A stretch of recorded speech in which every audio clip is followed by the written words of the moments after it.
As the Winter Olympics draw to a close this weekend, I just want to take a minute to congratulate all the athletes who competed in these games.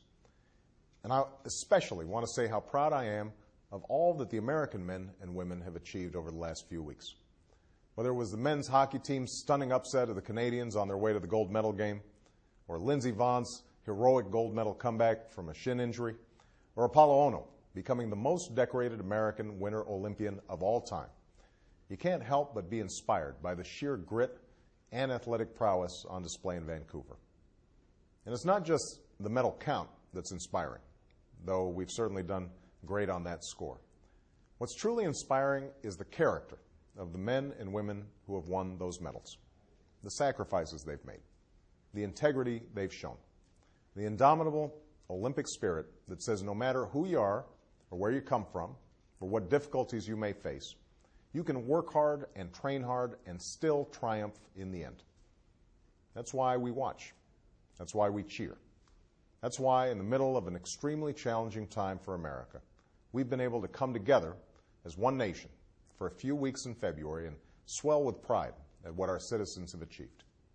Now, when it comes to meeting the larger challenges we face as a nation, I realize that finding this unity is easier said than done, especially in Washington.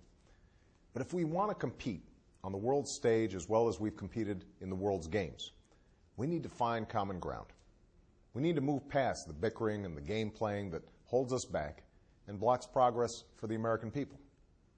I know it's possible to do this, and we were reminded of that last week when Democrats and Republicans in the Senate came together to pass a jobs bill that will give small businesses tax credits to hire more workers.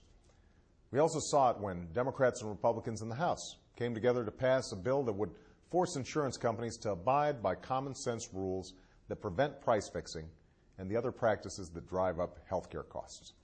We need that same spirit of cooperation and bipartisanship when it comes to finally passing reform that will bring down the cost of healthcare and give Americans more control over their insurance. On Thursday, we brought both parties together for a frank and productive discussion about this issue. In that discussion, we heard many areas of agreement. Both sides agreed that the rising cost of healthcare is a serious problem that plagues families, small businesses, and our federal budget.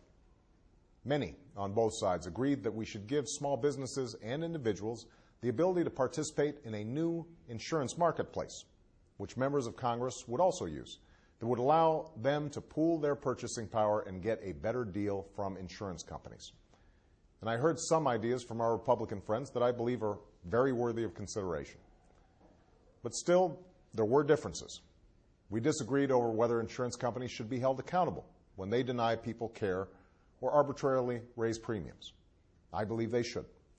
We disagreed over giving tax credits to small businesses and individuals that would make healthcare affordable for those who don't have it. This would be the largest middle-class tax cut for healthcare in history, and I believe we should do it. And while we agreed that Americans with pre-existing conditions should be able to get coverage, we disagreed on how to do that. Some of these disagreements we may be able to resolve. Some we may not. And no final bill will include everything that everyone wants. That's what compromise is. I said at the end of Thursday's summit that I'm eager and willing to move forward with members of both parties on health care if the other side is serious about coming together to resolve our differences and get this done. But I also believe that we can't lose the opportunity to meet this challenge.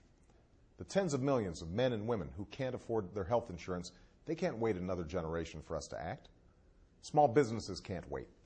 Americans with pre-existing conditions can't wait. State and federal budgets can't sustain these rising costs. It's time for us to come together. It's time for us to act.